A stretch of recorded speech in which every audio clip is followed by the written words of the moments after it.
setting up. Okay.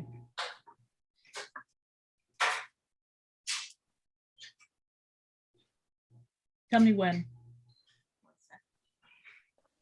We are live. Good evening, everyone. Welcome to the Jamaica Diaspora Health Task Force Jaminar. Eat smart, stay healthy, nutrition and non-communicable diseases. My name is Marsha Mullings, and I'm going to be the moderator for this evening's discussion. Let me just begin by saying thank you to everyone who is going to be a panelist and to everyone in the audience who will be participating.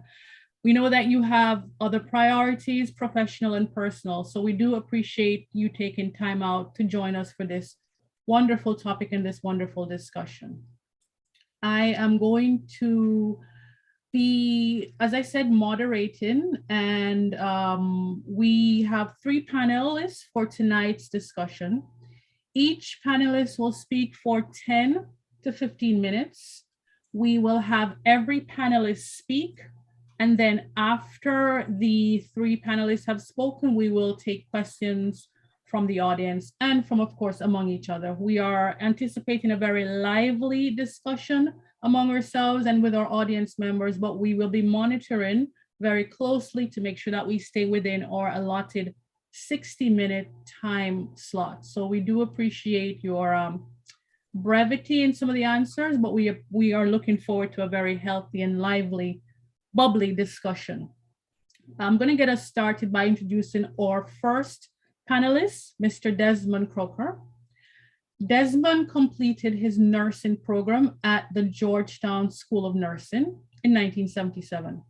He earned a bachelor's degree from the University of Guyana in 2004.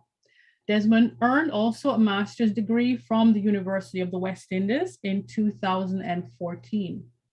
He has worked as a district nurse in the North Central Regional Authority in Trinidad, where he had responsibility for chronic diseases. Mr. Croker is currently employed at the Turks and Caicos Island Community College as a nurse educator. Desmond is also Chief Executive Officer, CEO of Annie's Memorial Education Center. This is a foundation that helps people with chronic diseases such as diabetes, hypertension, and others. This foundation was established in memory of Desmond's mom, who passed away from diabetes. Desmond's motto is healthy lifestyles begin with a choice. This is a motto that I believe is very appropriate for our discussion. Please welcome Mr. Desmond Croker. You're up, Mr. Croker. Okay, thank you very much, Ms. Mullings, for that wonderful introduction. And we'll get straight into the presentation. Okay, let me share.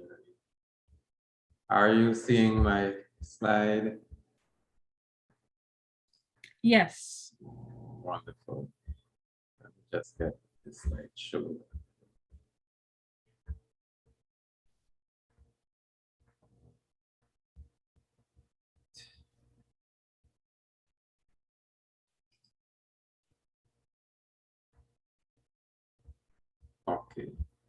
Okay. So tonight we're looking at our first presentation will be on nutrition and diabetes management. All right. And well, we won't be able to cover everything in relation to nutrition and diabetes management, but I'll be giving you some general information. All right. Now, what is diabetes? According to the CDC, the Center for Disease Control in the US, they describe diabetes as a chronic, long-lasting health condition that affects how your body turns food into energy. So our body uses food to make energy. So without food, we will not have energy. That is why if we don't eat, we will get weak and we won't be able to carry out the activities that we normally is able to carry out, because food is what provides the energy that we need to do what we need to do. So a lot of people, when they hear diabetes, the first thing that comes to mind is sugar. We tend to blame sugar for diabetes. But then we just said that food is what provides the energy. And guess what? Sugar is part of that food. Sugar is the main food that provides energy. So really and truly, the problem is not a sugar problem. The problem, however, is an insulin problem. Either the body does not produce enough insulin, or the insulin that is being produced is not effective. So I have introduced a term there, insulin. So what is insulin? Insulin is a hormone that is produced in our body by an organ called the pancreas. Now, the pancreas produces insulin every time we eat food. That insulin, remember I said earlier that the food produces energy. The problem is that the food does not just get into the body and energy is generated just like that. In order for the food to make energy, that sugar must go into the cells of our body, and it is in the cells that sugar is converted into energy. There's also a problem with that, in that in order for sugar to get into the cells, it needs insulin. All right? And so there's where we have the problem, where the person who has diabetes is either having not enough insulin to put sugar into the cells so that it can turn to energy, or the insulin is not functioning effectively. So if it's not functioning effectively, we still can't get sugar into the cells of our body. So the sugar remains in the bloodstream.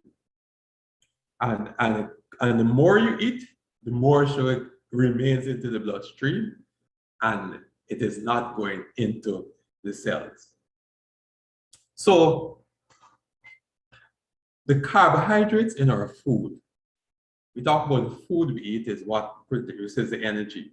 But if we go back to our high school days in our nutrition class, we'll learn that there are 6 nutrients, all right? And there are the macronutrients, which are the carbohydrates, the fats, and the proteins. Of those macronutrients, carbohydrates, all of the carbohydrates are broken down into sugar. Some of the proteins are also broken down into sugar, and some of the fats, but all of the carbohydrates are broken down into sugar. And it enters the bloodstream heading straight for the cells, because it is in the cells that this energy is produced that we need in order to carry out our daily functions.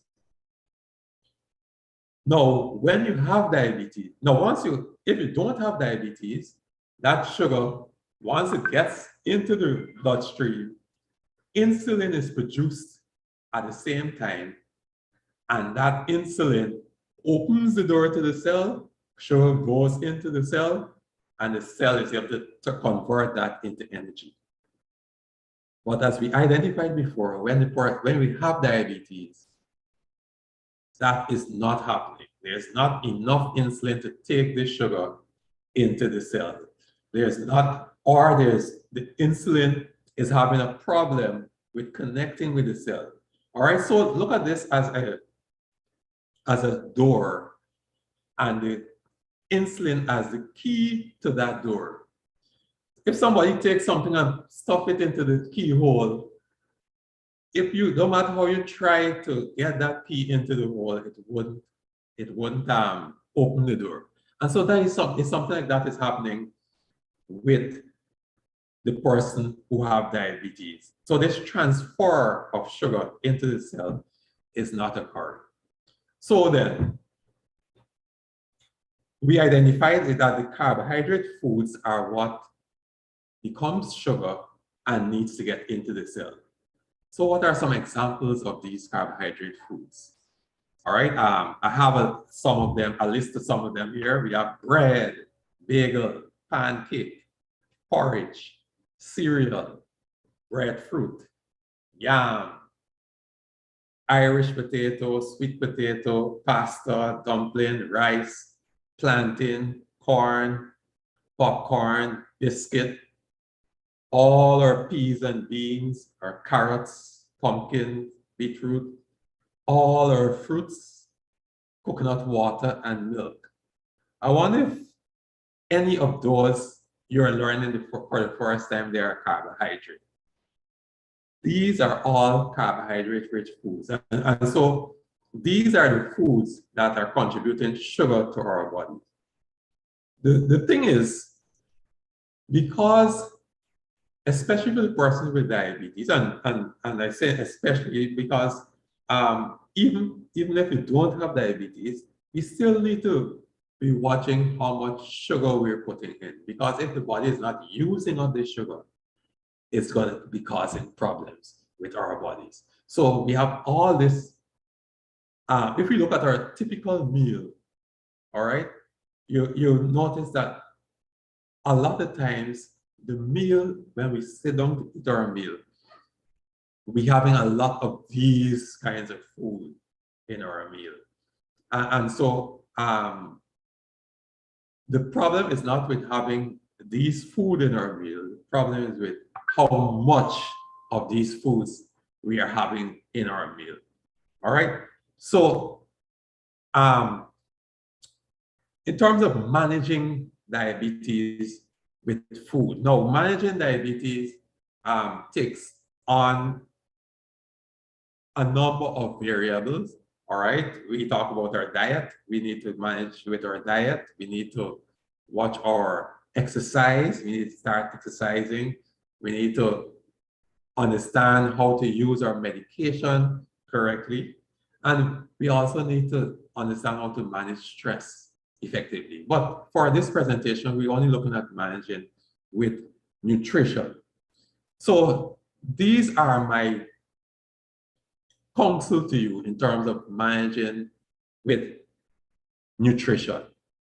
First of all, it starts with a decision. You have to decide that you want to make a change. If you have diabetes, you have to decide that I'm going to make a decision. I'm going to make a decision as to how I'm going to make an effort to eat differently. If you don't have diabetes, good for you. You still need to make that decision so that you wouldn't get to that point where you have diabetes. It starts with a decision.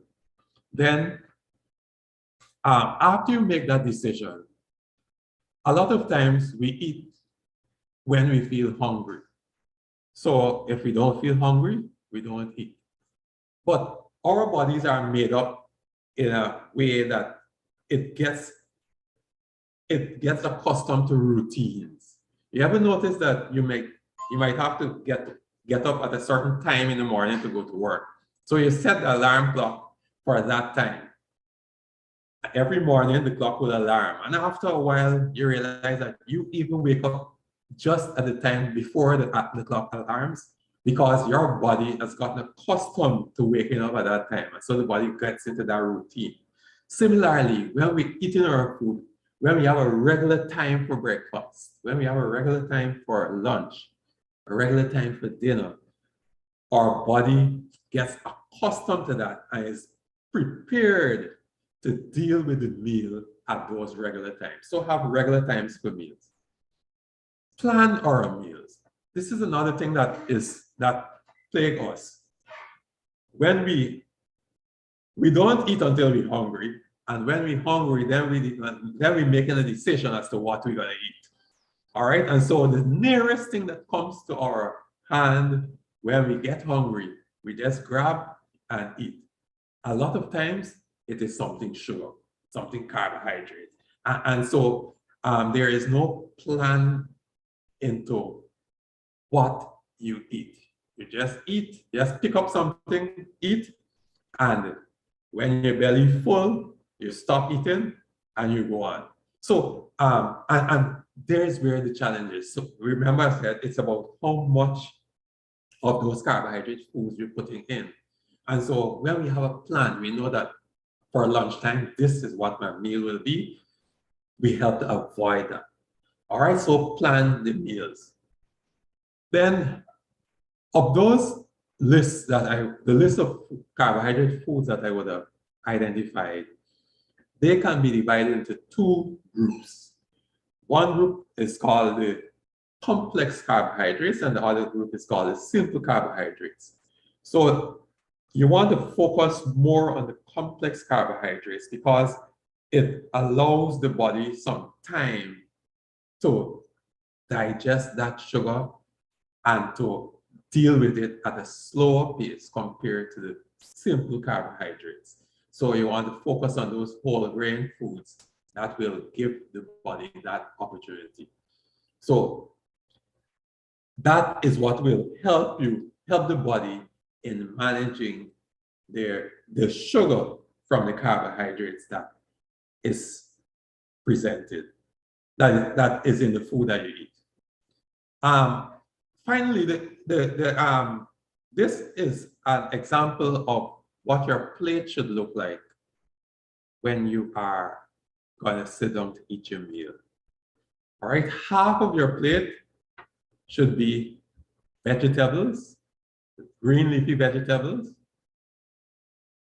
Of the other half of that other half would be protein, and the other quarter will be your carbohydrate food. You notice, if you will look back at how your meals are prepared, a lot of times, this part here, the part where the carbohydrate is, that is where the vegetables are. That's if we get so much vegetables at all, if we get any at all. And the area where the vegetables are, that is where our carbohydrates is. And so we kind of eaten back to front and upside down. And so we want to watch the pattern of our plate when we're going to eat. So in closing, I want to encourage you to discuss your nutrition with a diabetes educator and or a dietitian who will help you sit down with you and work out with you the right amount of carbohydrates that is best for you and work out a plan for you that suits your specific lifestyle, that suits your specific schedule, so that you can be confident that you're eating right. You also want to sit down with the diabetes educator or the dietitian, and we know that making decisions and changing behaviors, we say that habits die hard, and that's what we're here for. The diabetes educator, the dietitian, that help to work with you in making that behavior change that is necessary for you to have success in your management of your diabetes. All right, so that's the end of my presentation. These are my references, and these are how you can get in contact with me if you need to. All right, and I now submit to you for any questions at the end of our presentations. All right. Thank you, Mr. Croker, for that lovely discussion. I think I'm going to look into that plate method. It was a great graphic. Thank you. All right. Up next is Dr. Upton Allen. Okay, thank you very much. All right, doctor, I'm going to give you a little bit of a brief introduction about you. I just wanted to give you a little bit of a warning. Okay. Oh, okay. All right, Dr. Upton, thank you. Dr. Upton is a professor of pediatrics at the University of Toronto, chief of the Division of Infectious Diseases, Hospital for Sick Children. He's also senior associate scientist in the Research Institute at the Hospital for Sick Children. Dr. Allen received his medical degree from the University of the West Indies in Jamaica. He received pediatric training from the Hospital for Sick Children in Toronto. Dr. Allen received his master's in science in clinical epidemiology from McMaster University in Toronto. Dr. Allen is a fellow at the American Academy of Pediatrics, a fellow at the Royal College of Physicians and Surgeons in Canada, and a fellow at the Royal College of Physicians in the United Kingdom. Dr. Allen is the recipient of numerous awards, including the Order of Ontario and the Harry Jerome Award, among many others. Please welcome Dr. Upton Allen. Thank you so much. I'm gonna start by sharing my slides. Can you see my slides and my mouse moving around as well? Wonderful. I can see the slide, yes. Excellent. So this is the outline of what I'll present over the next 15 minutes or so, focusing on global international nutrition targets, factors that contribute to obesity more generally, including obesity in children, the consequences of obesity, and strategies to address nutrition and childhood obesity issues. Let me start with this summary of the 2021 Global Nutrition Report. And this provides a concise, data-focused update summary of the state of diets and nutrition around the world. I zeroed in on Jamaica, not to point any fingers, but just to give you an idea of some of the indices that are being looked at across countries globally. And here you can see a number of specific parameters, such as childhood stunting, childhood wasting, childhood overweight status, obesity, among others, including diabetes, as nicely covered in the previous presentation by Mr. Croker. In the case of how they track these various parameters, they try to determine using preset standards, so to speak, whether or not these goals are being achieved by different countries.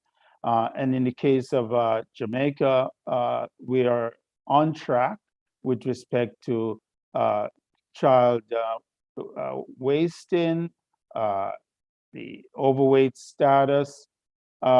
But when it comes to childhood stunting and how well kids are growing, it appears that we are behind there. And then there are other parameters where we're behind. If you look at obesity in men, we're off course, as you can see, whereas with respect to obesity in women, we're also off course as well. So looking at some of these specific parameters that relate to kids, and this looks at how well the kids are growing. So stunting in those under 5 years of age. And basically, in the essence of this is that no progress has been made towards achieving this target, with just under 10% of children under 5 being affected by stunting, which is actually lower than the average for Latin America and the Caribbean. Another take-home point from this particular slide is that there are subtle differences between individuals living in urban versus rural settings. And in the next 3 slides, you can see some of this and points to the need to look at these more closely to see what are the various factors that might drive differences in how well kids are growing, so to speak, in an urban setting versus a rural setting. This particular slide, at least in current data over the last 5 to 7 years or so, would put the rural folks more at a disadvantage compared with the urban folks. Now, with respect to wasting, Jamaica is on course for this particular target, and the 3.3% of children under 5 are affected, and this is higher than the average for Latin America and the Caribbean more generally. And again, you can see differences with respect to rural versus urban. With respect to overweight status, we are on track with that. You can see differences again between urban and rural. And for this one, it appears that the kids in the more urbanized setting are more likely to be overweight than the ones in the rural settings.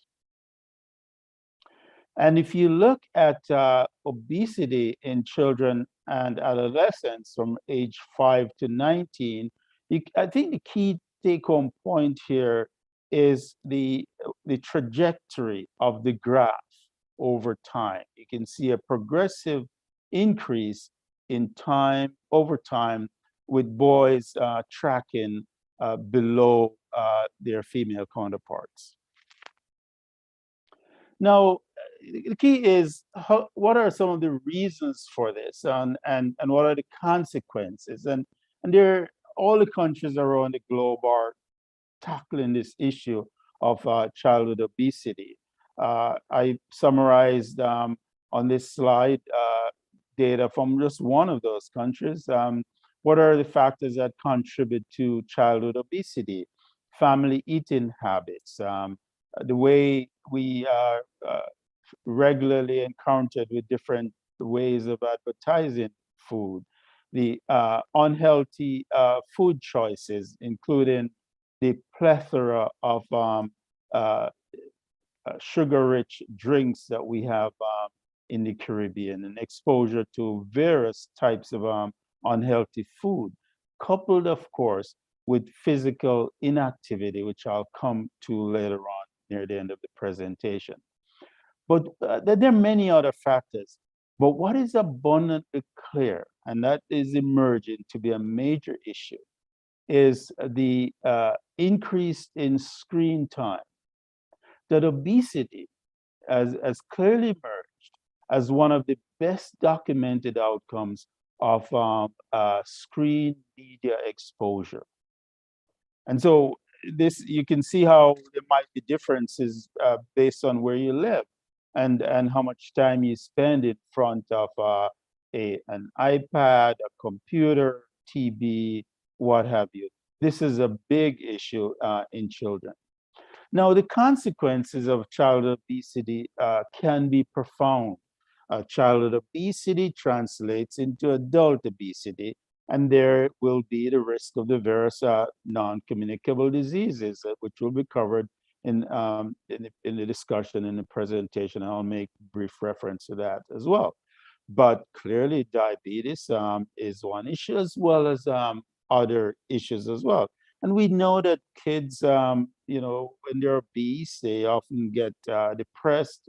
There's poor self-esteem. They're bullied, and so there are many challenges that they face. So obesity is a big problem in children. It's clearly tied to nutrition. And if you look at the consequences, and this will be expanded on, I'm sure, the rest of the presentation today, we know that obesity contributes to the non-communicable disease burden, and the NCDs kill about 40 million people each year. This is about 70% of all the deaths that occur around the world globally. So in the Americas, over 5 million deaths each year attributable can be attributed to the NCDs. In Jamaica, data presented over the last number of years show that 7 out of 10 Jamaicans typically die from 4 major non-communicable diseases: cancers, cardiovascular diseases, diabetes, and chronic lower respiratory tract disease. So these are, big issues that we have to deal with, and obesity is wrapped up in all of the increased risk that is associated with the development of the NCDs. Now, the challenge, though, is what do we do about this? And from the point of view of the child, and this is a cartoon from the United States, from the US CDC, and it walks you through one systematic approach focusing on preschoolers, starting with a healthy breakfast, ensuring that during the child care settings that there's physical activity and healthy meals, that the kids attend their healthcare providers, get weighed and measured, and counseled with respect to nutrition on a regular basis, that the families have access to healthy foods, and then also access to regular physical activity. And that is what should happen in an ideal world. But we know there are challenges in this regard, and this often doesn't happen.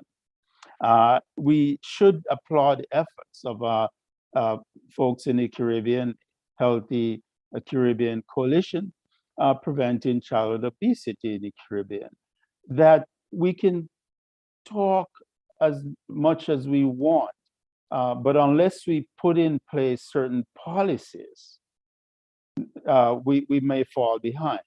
And among the various things that have been proposed include taxation of unhealthy foods, mandatory front package nutrition labeling, legislation relating to how breast milk substitutes are marketed, banning marketing of unhealthy foods and beverages to children, banning the sale and marketing of unhealthy foods within schools. This is real important. And of course, structured mandatory physical activity in schools, and then monitoring policy and implementation. But there's more that needs to be done. And one of the things that needs to be done is enhanced nutrition education along the lines of what Croker spoke about, enhanced nutrition education and science literacy within schools. So we have to start early. We have to get the kids more knowledgeable. They become more knowledgeable teenagers. They become more knowledgeable young adults, and further on in adulthood. So these are major things that need to be done. But we also are that it's more than just dealing with policies, and it's also lifting people out of poverty. An estimated 2.8 million people in accounting for 40% of the population in the English-speaking Caribbean would be regarded as being food insecure. And so they're not so sure that they can have these nice, planned, structured meals. And this often results in people just, eating what they can find. And what they can find tends to be often cheaper and often more unhealthy. So food insecurity is a big issue, and it's tied with poverty. Now, physical activity is so important. I often like to show slides of Portland. This is Port Antonio. And I remember as a kid growing up, we would run everywhere we go. There are always hills and there are always playing fields and you could swim and there's so much activity. And you know, as a kid, I felt safe wherever I was playing. And this is a big issue for us to bear in mind. We can talk about wanting kids to be active, but we need to ensure that they have access to safe outdoor playgrounds. And this is obviously not a Caribbean side, this is from Europe. But in Finland, they've built many outdoor type gyms where families can go and exercise. So you want to ensure that kids in urban areas, for example, can get out and play, as we used to be able to do living in the Port Antonio area. We're always outdoors, and that they can do it safely. So with that, I will stop. I recognize that there are many challenges. I like to highlight some more of this in the discussion as we tackle the issue of nutrition and obesity in children. Thank you. All right. Thank you, Dr. Allen, for that discussion. We have a lot of work to do, it seems. All right, before I go on to introducing the next panelist, let me just give a quick update.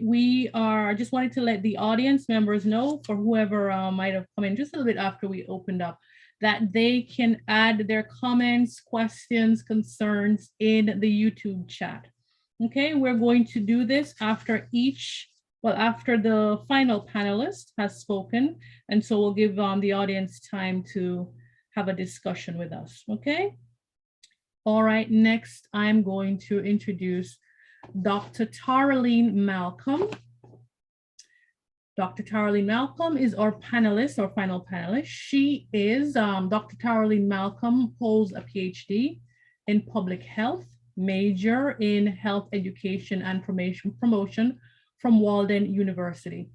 Dr. Malcolm received a master's in public health from the University of the West Indies, Jamaica. She also has a diploma in public health from the University of Technology, also in Jamaica. Dr. Malcolm has over 20 years working within and throughout the Caribbean region. Her technical area of expertise include disaster preparedness and response, communicable diseases, mental health, and non-communicable diseases, among others. Dr. Malcolm currently works with the Pan American Health Organization, PAHO, which is also part of the World Health Organization, WHO. She works from the country office of Trinidad and Tobago. There, Dr. Malcolm is the technical advisor for non-communicable diseases and mental health, and she has responsibility for Trinidad and Tobago, Guyana, Suriname, and the Dutch Caribbean islands. Dr. Malcolm was also a specialist for sustainable development and environmental health with PAHO WHO in the Jamaica country office. Please, let's welcome Dr. Taraline Malcolm. Thank you so much, Marsha, and good night, everyone. It's a pleasure to be with you tonight. But first, I would like to state that while I am a staff of PAHO WHO, I am not representing the organization in this forum.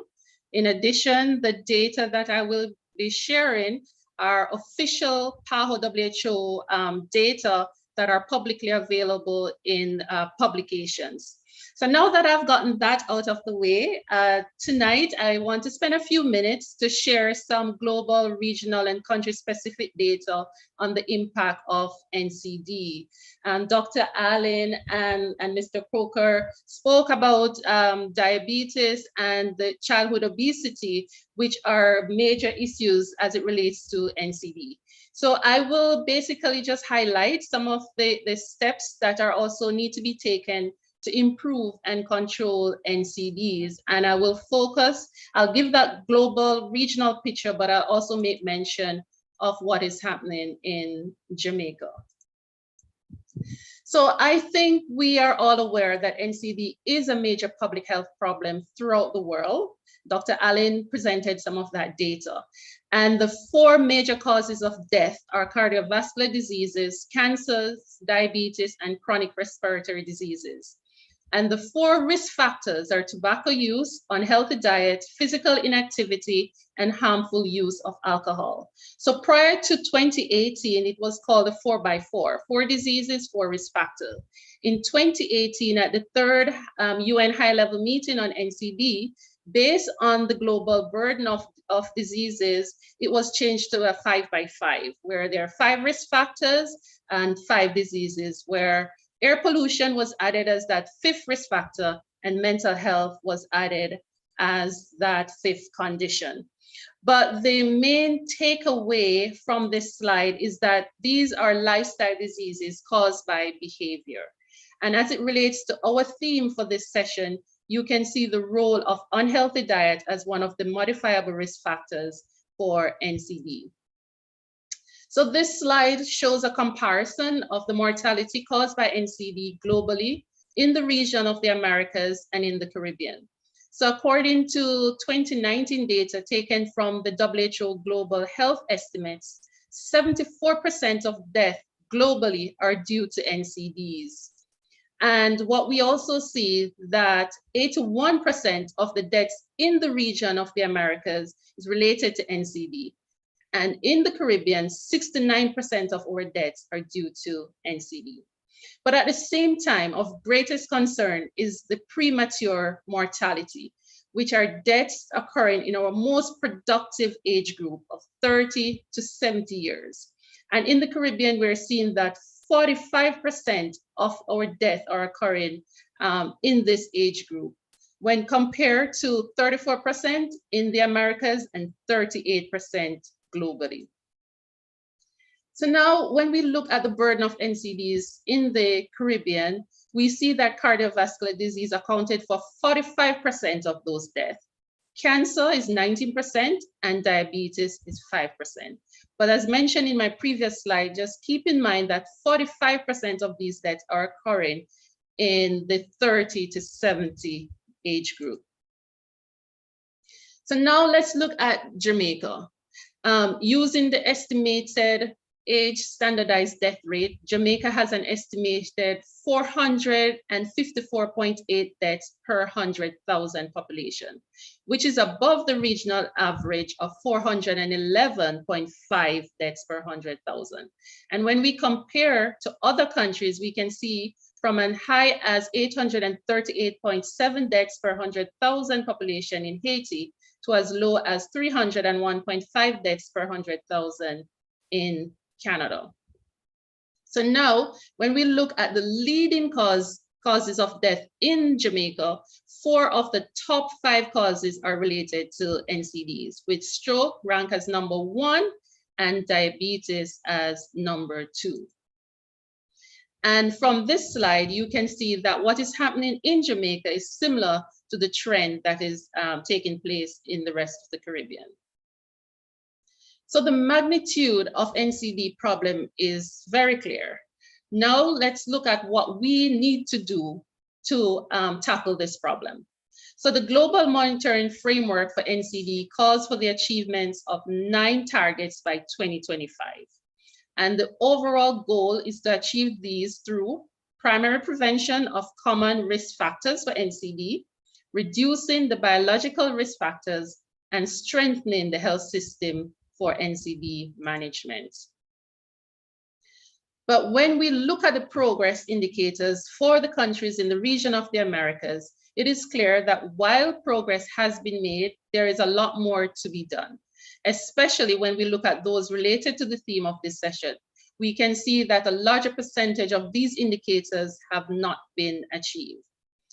And this highlights the importance of supporting Jamaica and other countries in the region to achieve these targets.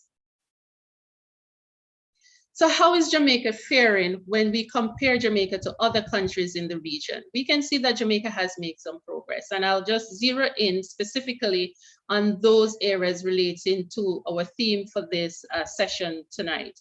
So when we look at the healthy diet, those indicators relating to healthy diet, we can see that Jamaica has achieved 2 of those indicators, and 2 have not been achieved. Or 2 are partially achieved and 2 have not been achieved. And definitely at this time, there is no way that we can speak about NCD without mentioning the COVID-19 pandemic. Because for the last 2 years, what that have taught us is the importance of the need to have a healthy population in order to be resilient to health emergencies. And NCD preparedness and response must be part of any pandemic response and preparedness at all levels, globally, regionally, and definitely at the country level. But what we have to do is build on the lessons that we have learned over the last 2 years. We need to recognize that recovery and building back better needs to go together with action to address NCD. And furthermore, we can also be reminded that a healthy population is critical for sustainable development. So while we speak about the SDGs and working towards achieving the SDGs, given that critical link between health and the wider SDGs, it is important for countries to recognize this link. And in this case, not just the link with health, but overall, but the link to NCDs specifically, and how that can impact on development, keeping in mind that the data is showing that a large proportion of our most productive age group are dying from NCDs. So what exactly is the way forward? So we can look at 5 main strategies. We can look at advocating and raising awareness, which is what we are doing here tonight in this session. We can continue to disseminate knowledge and information. We can encourage innovation and identify barriers.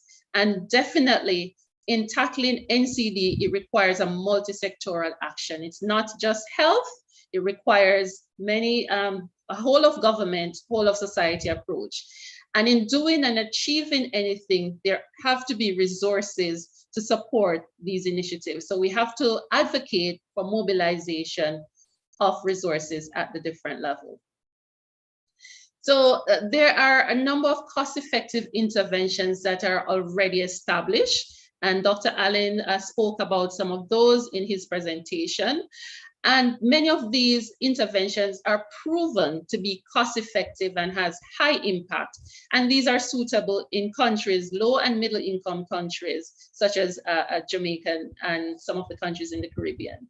So we also have to understand as well that many of these interventions requires very little financial investment, because most of the time when countries are encouraged to implement certain initiatives, the focus is always on how much it will cost and the limitation in terms of the financial resources.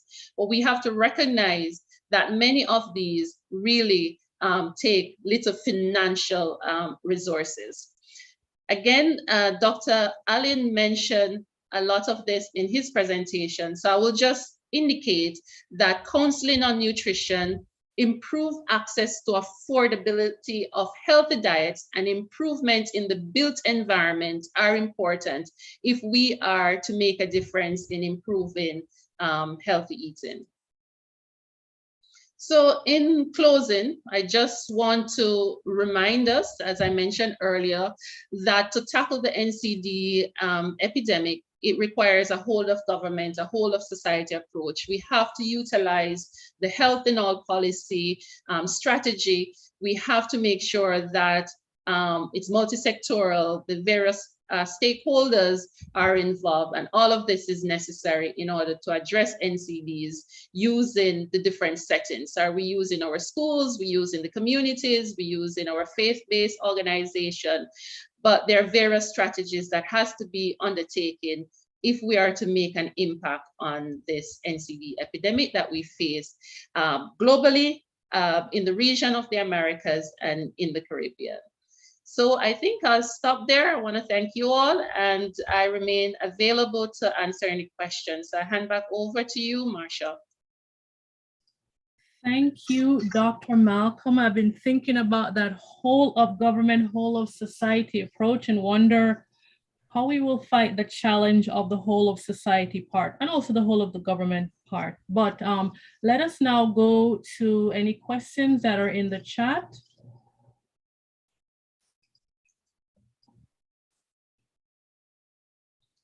Dr. Frey. I'm looking to see if there are any questions. I see some comments. There is a comment from Pastor Rob. He said, Amen. Unhealthy eating is passed down from generation to generation. We have got to break the cycle of those familial unhealthy eating patterns. Let me go back and see if there's anything else. Sorry.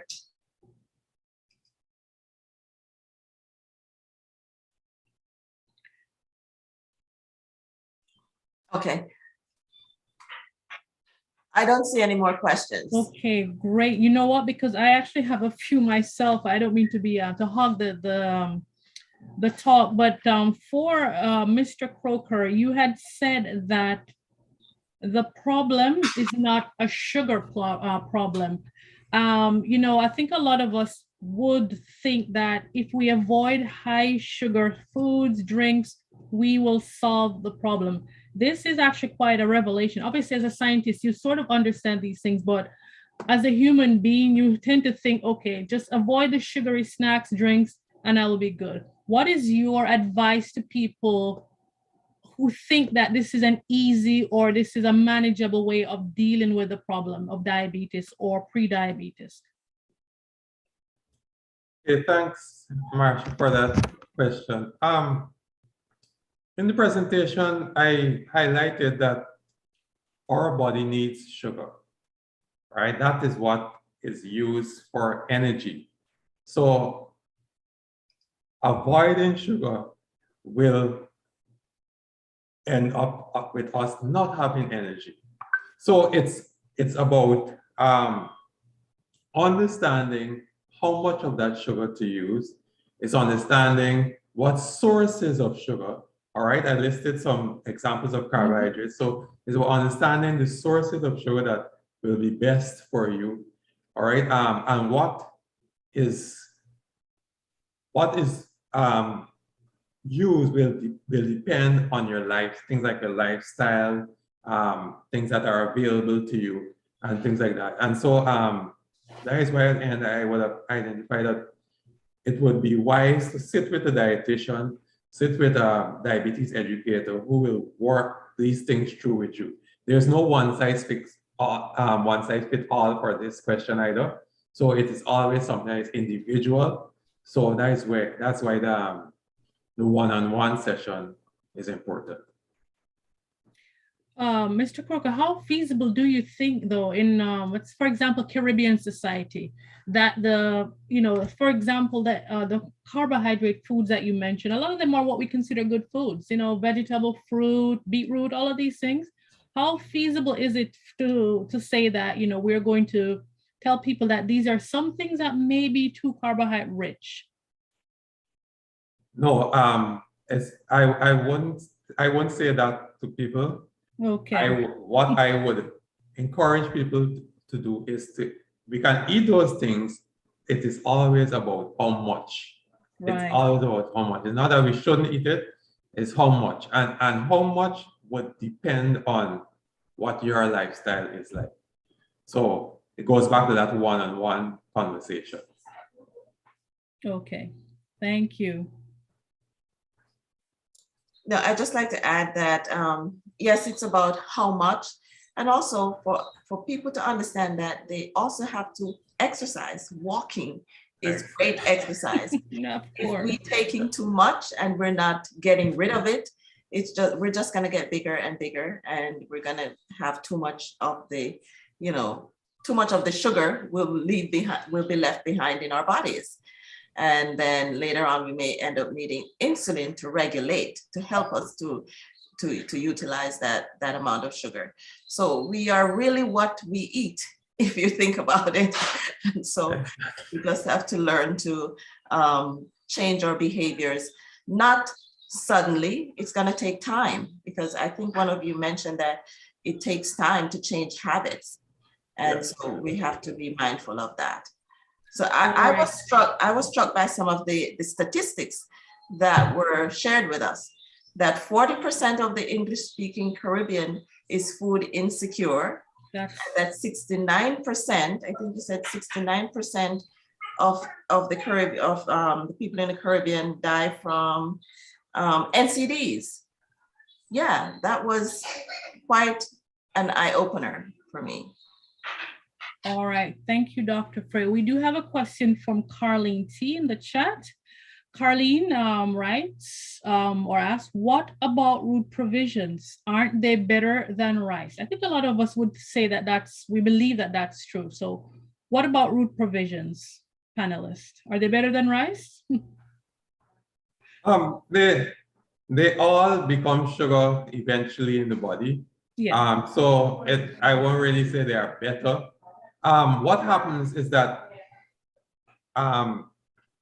the whole grain foods that I spoke of, I think the provisions would fall under that because there is some fiber in there that will help to slow down the rate at which the food is processed.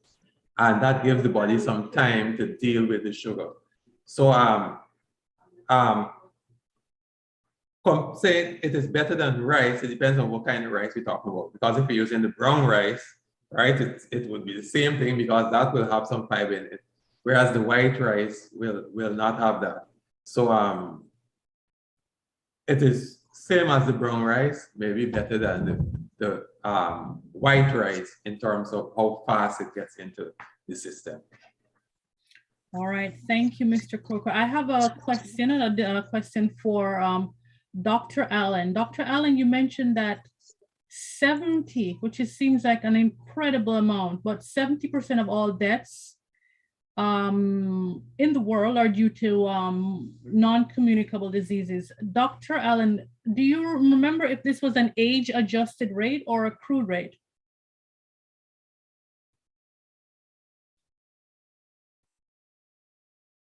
You're muted, Dr. Allen.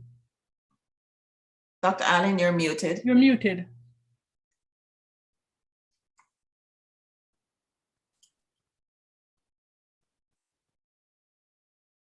You're muted, Dr. Allen. You're still muted, Dr. Allen. Here we go.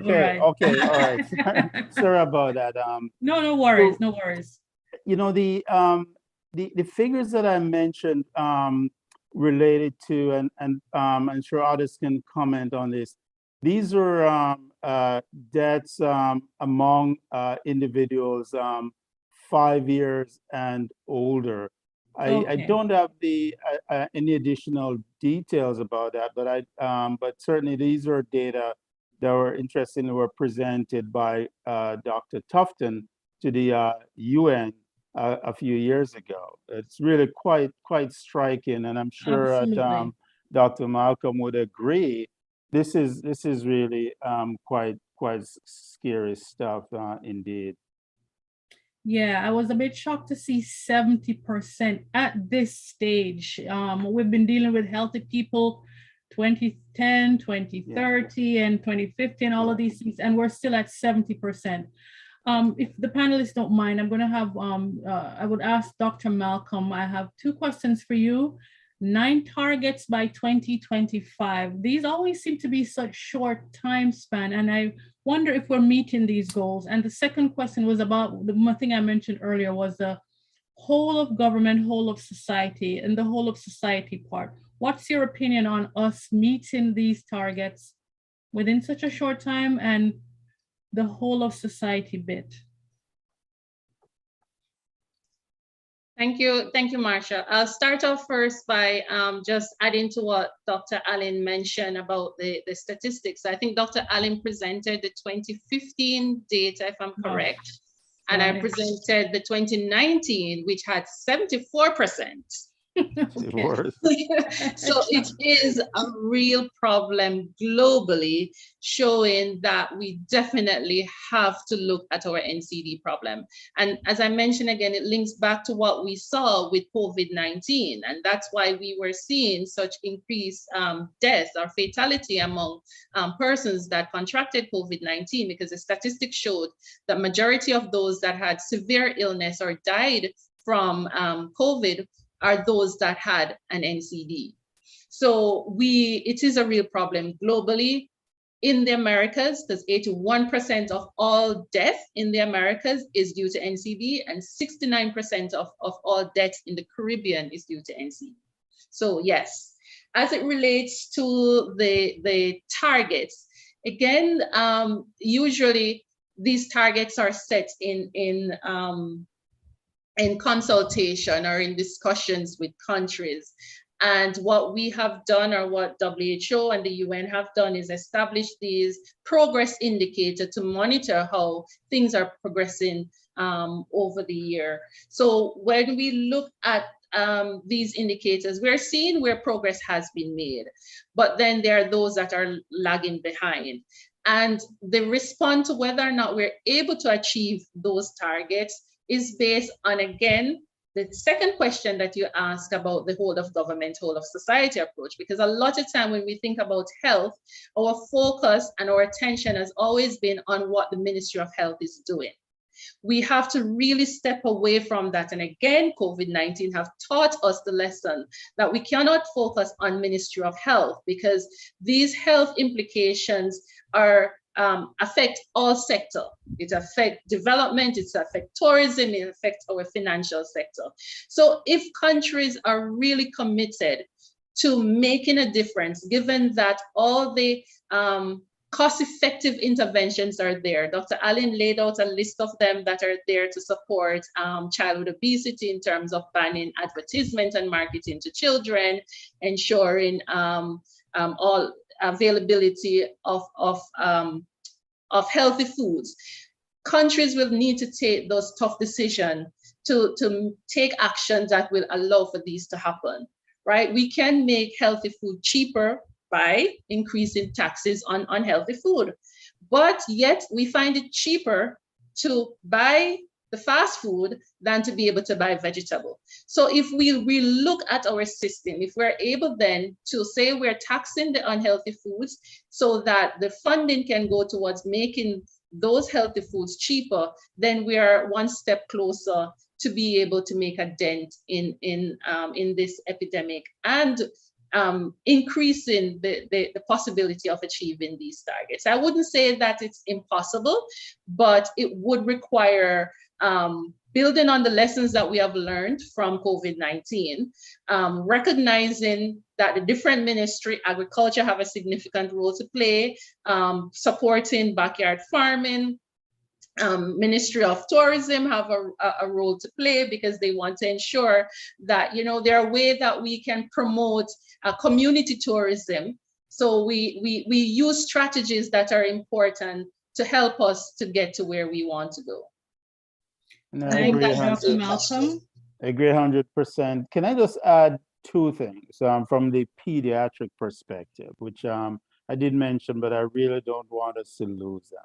Number one is the amount of time that kids are spending in front of the screens.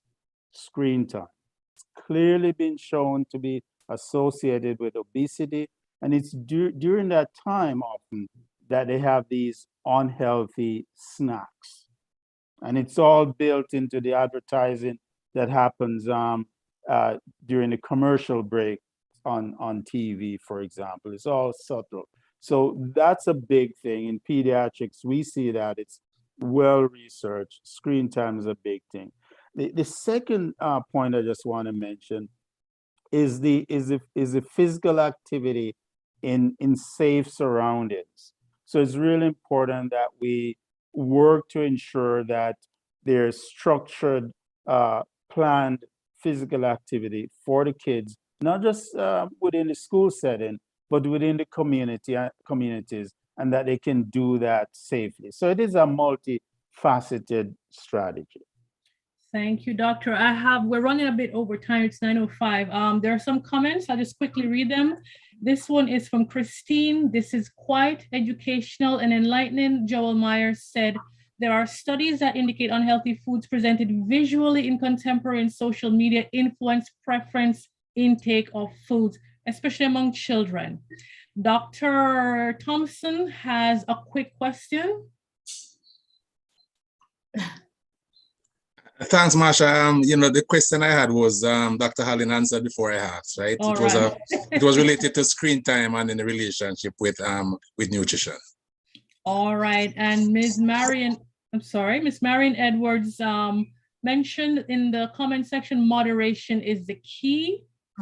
Okay. All right. Okay. All right. I'm sorry. Who did I cut off? My apologies. Dr. Frey? Oh, I just wanted to add something to what Dr. Allen just Okay. said. Food preparation is also something that we need to look at, because many parents are very young and some of them do not have any experience in the kitchen. They don't know how to prepare foods properly and healthily. And so our children are not getting the proper nutrition based on how the foods are prepared. So I think that's something that needs to be addressed, and we need to teach. We really have to go back to the basics and teach them how to do these things. All right. Do we have time for one more question, one more comment? Yeah, I think so, Marsha. And just to follow up on what Dr. Frey said, one of the things that the subcommittee decided to do was to produce a video or a brochure based on this presentation and others that can be used as a resource material, by educators in Jamaica and elsewhere. And that would, Dr. Frey, include something about meal preparation. Absolutely. Exactly. There's an additional comment. It's asked, does anyone want to talk about social media influence, how it affects food choices? Yeah, I mean, I can comment certainly from the perspective of children. That is all tied in, at least in part, to the screen time that I made reference and Dr. Thompson alluded to as well. It's that various sources of being bombarded with information. So definitely that's part of the screen time challenge that the kids face. I think that is one other point that I think is really we're all saying this. It is really quite clear during this pandemic that it was very obvious that one of the challenges that many communities around the world, including Black communities, face was that our populations were not as scientifically literate as we wanted them to be. And it's one of those elephants in the room type of scenarios, right? And so I think we need to work on that Mr. Croker talked about. We need to work on the education. It needs to start in the schools. And it's all part of meal preparation, everything. It's that education, it's a continuum that starts in the schools, and we really need to ensure that the curricula are structured to facilitate that. Thank you. Marsha, I just want to add to what Dr. Allen mentioned as it relates to the social media. And I think one of the recommendation or one of the progress indicator that I mentioned earlier that are being tracked is the whole thing of marketing of food to children. So there are recommendation to banning the marketing and advertisement of food to children, because we do know the impact that has. I noticed the comment mentioned social media, and I think that's where we also have a challenge, because the whole thing in terms of the regulatory framework for monitoring the social media space is where the challenge is at. So while we're able to make regulations and to ban the advertisement of these, say for example, on television or on local radio station or billboards, it becomes a lot more challenging to do so for social media. But from the monitoring perspective, one of the indicators relates to the banning of marketing of food items. So we do need to look. We understand the influence that social media has on individual, not just youth, but the general population. But how do we find the best approach to tackle it? And I think that is where the challenge lies. Thank you, Dr. Malcolm. Any other comments, questions? There are none in the chat, so no further comments.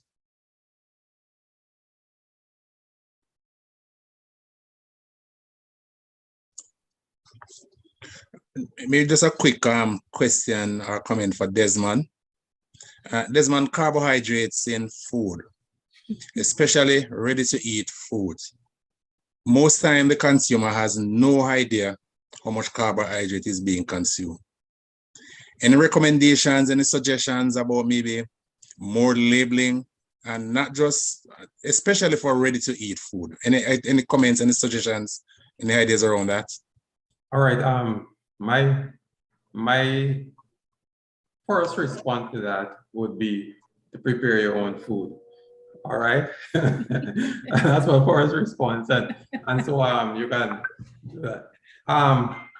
And again, as you mentioned, in terms of because the thing is, a lot of times the ready-to-eat food, those are the ones that are packed with the simple sugars. Remember I talked about the simple sugars versus the complex sugars. And so it's the simple sugars that tend to cause most of the problems at times. And as Dr. Frey would have identified that we take in all this sugar, but no exercise, all right? Because we identify that the sugar is to produce energy. But if we're not using any energy, what is the point in putting in all that sugar? So when it comes to the ready-to-eat food, I tend to help encourage people to shy away from that. But if you have to, you want to read your labels to look to see what is it that you're putting in and ensure that it balances with what you're putting out in terms of your exercise. I agree. I think exercise is just so important, so crucial. I remember as a kid growing up in Portland, that I remember, Sylvanus, the sort of things that we'd have for lunch. And I remember the guys used to have, two slices of hard dough bread, and they put a patty in the middle. Yes. But guess what? Afterwards, they would go play soccer and burn up the calories. And so, I can't imagine we did that. But and we walked to school, remember? Absolutely. We walked to school. So that balance that Dr. Frey mentioned and Desmond, just in terms of the energy intake and the energy output, the physical activity, that is just so important. Yes. And just want to make a final comment as it relates to the question Sylvana's asked regarding the labeling. So again, that is another area that PAHO, WHO, and countries, the Healthy Caribbean Coalition, among other stakeholders, are pushing, is that front of package labeling, making labeling of food more visible and easier for persons to understand. A lot of time the industry tend not to want that, because then you're putting too much power in the hands of the consumer. But again, we have to make informed choices. So we need to have these front of package labeling that has the high in. So you can pick up a package and you know that from the onset, this is high in sugar, this is high in fat, this is high in trans fat. And it allows you as a consumer to make that final decision. Is this something we want to purchase? But again, it's so difficult because of the industry interference when you try to pass local legislation to get these things done.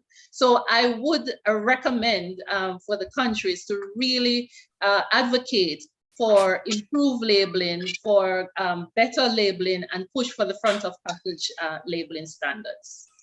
And I don't want to throw water on your thought, but then there's another challenge, health literacy.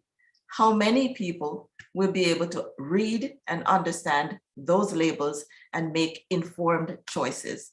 So, we have a lot to do. There's a lot more that we have to do. But yes, it starts with education. It starts with changing behaviors and so on. So this was really, really interesting. Marcia, do we have more time? Or Well, we are 15 minutes over right so now. So we okay, could go so on for another hour, and we I could would go love on to ask forever. you. This is one of my favorite topics. So, you know, I could talk forever too. As Thank you, could thank I. you, thank you so much. So on behalf of our health task force and Dr. Thompson, thank you so much for organizing this. I'd like to say heartfelt thanks to all of you, all of our panelists, our moderator. First of all, Marsha, thank you so much for ably keeping our discussion organized and on track, fielding questions, and just making sure that everything goes well. Thank you, My Marsha. pleasure. You did a My fantastic pleasure. job. My Next, pleasure. I'd like to thank our presenters and our panelists, Dr. Allen, Dr. Croker, Mr. Croker. Is it Mr. Croker or Dr. Croker? Mr. Croker? Yeah, Mr. Croker. Mr. Croker, Dr. Malcolm, and Dr. Thompson for being here. We learned so many interesting facts, and I shared some of them earlier, so I won't repeat them, but we're truly what we eat. Thanks so much for sharing these facts and letting us know how we can change them. Next, I'd like to thank Carlene Tomlinson and Trisha Ann Stewart, our technical team behind the scenes, making sure that everything runs smoothly. Thanks to you, our audience, for your thoughtful questions and your comments, and for taking time out of your long day to come and listen and participate in this discussion. Finally, I'd like to thank the Public Health and Non-Communicable Diseases Task Force, and to Jdtan, which is the Jamaica Diaspora Task Force Action Network, or umbrella organization, for establishing ways for us to give back to Jamaica as we strive to build capacity and help our fellow Jamaicans at home and in the diaspora. Thank you all. Have a great night. And remember, this Jaminar is available for review later on, so you can go back to jdtan.org and watch it again and again and share with your friends and family. Thank you so much. And remember, eat safe, eat smart, stay healthy. Thank you, Dr. Frey. Thank you, everyone. Thank you for a well-rousing discussion. Thank you. Have a good night. So, Good night. don't go.